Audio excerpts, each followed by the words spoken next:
Hey gang, what's up?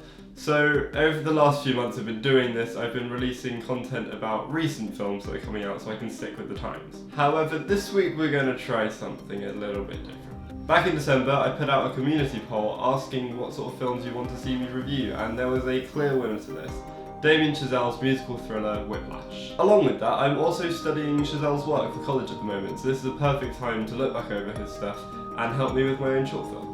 So we're on the same page going into this review. Whiplash is hands down my favourite film of all time. Period. There's a lot of depth with the themes, the performances by the actors are perfect, and as Chazelle's first major production, this was exceptional. In this review, I want to walk through why the film had such a big impact on me, analyse the magic that made it all happen, and compare it to a couple of other films. So let's get into it.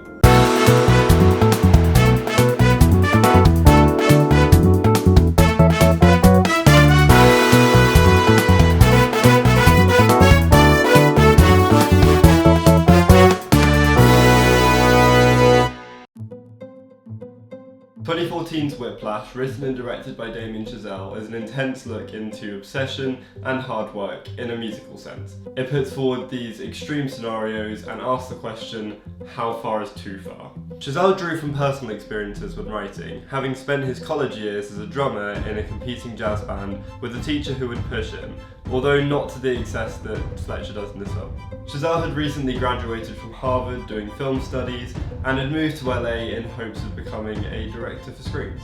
He began by script writing and found little success while he was there. He made a bold decision to write a personal tale, which is a hard pitch for a debut in Hollywood, but after the success of the short film version of this film that he and J.K. Simmons took to Sundance and won a prize, Chazelle received the support he needed to make his 150-page storyboard and 130-page script, which was eventually whittled down to focus on the relationship between Andrew and Fletcher. Damien had his college roommate and best friend Justin Hurwitz write original music to accompany the jazz classics that feature in this film. The film was produced by Jason Blum, featuring cinematography from Sharon Meyer. Now let's catch up on the plot if you're unaware. Whiplash follows aspiring drummer and first year at Schaefer College, Andrew Naiman, who is accepted into Terence Fletcher's prolific studio jazz band, where his obsession for music grows and pushes him to his limits. The film is heavily focused on the almost abusive relationship between these two characters. Andrew is a dreamer who wants to be one of the all-time drumming greats, preferring to have a fleeting life with a legacy of fame rather than a comfortable life where no one remembers him. Fletcher's methods of mentorship are questionable, but the college sees the output of great performers and gives him a pass. Andrew sacrifices any attempt of domestic life in hope of his success, presenting the challenges of a work-life balance and Andrew's fall into the former. A central plot thread in Chazelle's work is telling the story for the dreamers, and the difficulty of separating dreams and ambitions from reality. In each of his major musical films, Chazelle elaborates on this for a different target audience to a bittersweet degree. What's beautiful about this film is the final sequence that summarises the entire plot in a dialogueless band performance sequence, where Chazelle gives us false hope for a clean and happy ending before it crashes down without a formal resolution. One comparison I'd like to bring up in terms of the story is the 2006 comedy drama The Devil Wears Prada, in which Anne Hathaway's character faces the same obsession and development over the film, leaving her home life behind in service of her career. However, where this film deviates is in its conclusion. Anne Hathaway's character is able to escape this career and go back to a more balanced domestic life. Andrew in Whiplash, on the other hand, doesn't meet the same conclusion and falls directly into his line of work, consumed by his fixation on a career that his story doesn't meet a hopeful conclusion. It's interesting that these films may be opposing in finality, genre, and target demographic, but the relationships between Andrew and Fletcher and Andrea and Miranda are practically identical, presenting the struggles of this plotline from a male-to-male and female-to-female standpoint.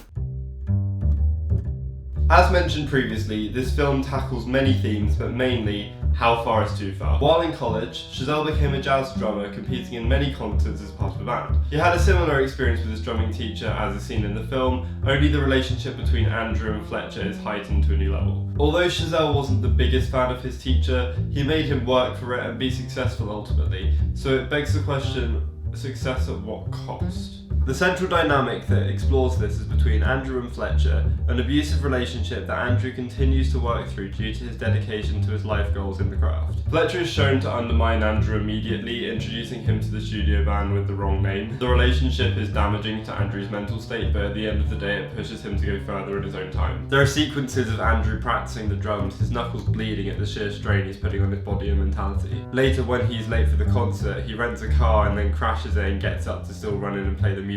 These are just a couple of examples of when he goes a bit far. Of course, this film deals with an extreme interpretation, but it's dangerous how far Andrew is willing to push himself and is a good lesson to young aspiring musicians. We need limits in order to succeed. Andrew sees the hard work, which is vital, but we can't function properly without restraint.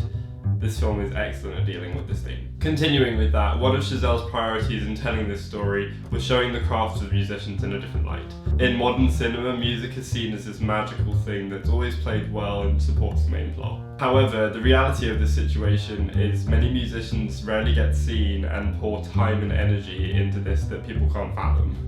Chazelle portrays the difficulty in consistent rehearsal to become successes in the industry and the drive to never give up, which is admirable. In any line of work or hobby, you only improve something through constant repetition and practice. Andrew thrives at being a drummer, and he has a positive work mindset and knows the job he wants to get done, even if he goes too far to achieve this. Additionally, this film is for the dreamers. As usual with Chazelle's work, with the following La La Land, First Man and Babylon, Chazelle wants to emphasise the difference between dreams and reality and the blurred lines between them. These films, with help of varying age certificates, Chazelle can focus on different types of dreamers, this being the extreme push for work. In La La Land, the focus is more on balancing work and domestic lifestyles in pursuit of dreams, and Babylon is a raw telling of the dreamers in early cinema as a love letter to the filmmaking evolution. In Whiplash, Andrew has the potential to follow the domestic lifestyle and live his dream in tangent, but his mindset and views of past successes won't allow this. Andrew's hope for domestic life is portrayed via 3 scenes with Nicole.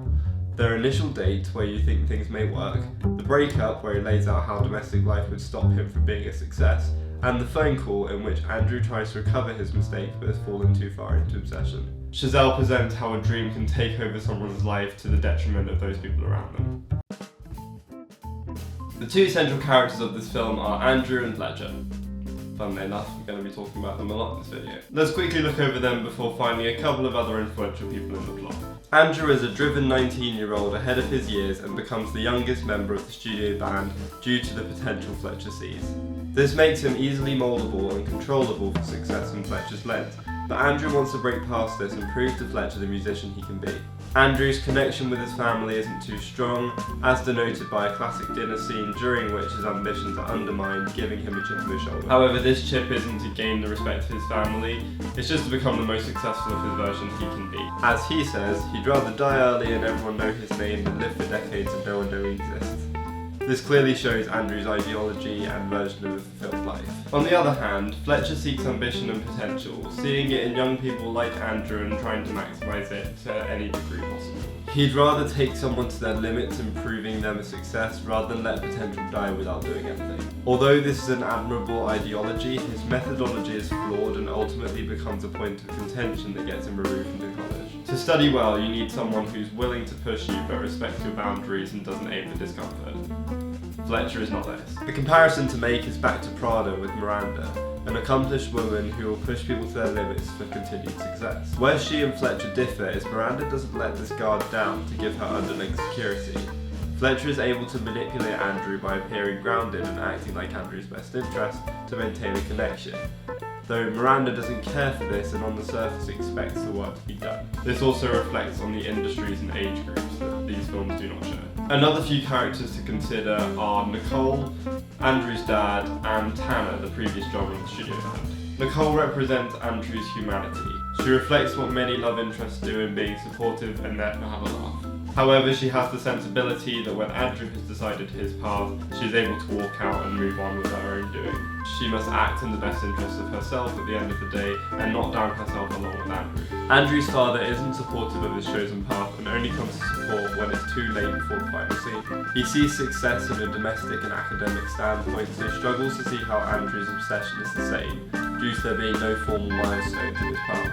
And finally, Tanner is meant as a competition to Andrew. Seeing an older person who's been playing with the band for years, and Fletcher is seeing him as inferior to Andrew. In my opinion, I'm pretty sure that Fletcher is the one who takes the folder which screws over Tanner and puts Andrew on edge for the rest of his time there. It's a logical progression of the plot to me, but it's nice that it's not resolved. Notice how these three characters are all satellites to Andrew and his story, and pushing him down a path of obsession, proving why these people slowly become out of his life and make his career a success. Funnily enough, the two standout performances are J.K. Simmons as Fletcher and Miles Teller as Andrew Neiman. Even I'm doing it. Fletcher, what have you done to me? I'll start with Simmons, as he was involved from the production of the short film that made it such a success in the first place and took it to Sundance. This was the cause of it becoming a full production in the first place. Simmons has an extensive repertoire including work on Invincible, the Spider-Man trilogy, Legend of Korra and Klaus, proving his variety and care for his work. He often now plays older, wizened characters, so seeing him here as this ruthless figure is really refreshing, and you can really get this darkness from him. Presence in every scene is noticed and chilling, putting you in Andrew's shoes, and you really feel that demanding nature of him. On the other hand, Teller is also able to channel this driven persona to a degree I've not seen him in any other film. I will have to be honest and say Teller isn't one of my favourite actors, but seeing him in this role, he was made for it. Teller played the drums at a younger age, so had experience to build on, although the style of jazz drumming is very different from what he was learning. But he persevered and was able to play the drums in all of the sequences seen in the film.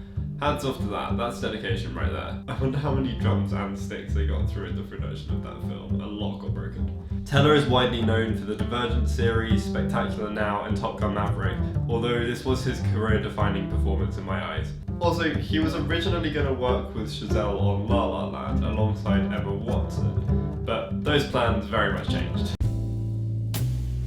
Justin Hurwitz provides a breathtaking score that complements the influential jazz pieces that feature in the film. Hurwitz was Chazelle's college roommate, and the two found common ground in musical theatre and continue working together to this day. For their first major project together, they worked in a documentary-esque musical called Guy and Madeline on a Park Bench, setting them up for this adventure with Whiplash. Hurwitz also shares a fascination with jazz that this film is fundamentally based around, creating an intense and militaristic score to amplify Andrew's emotions.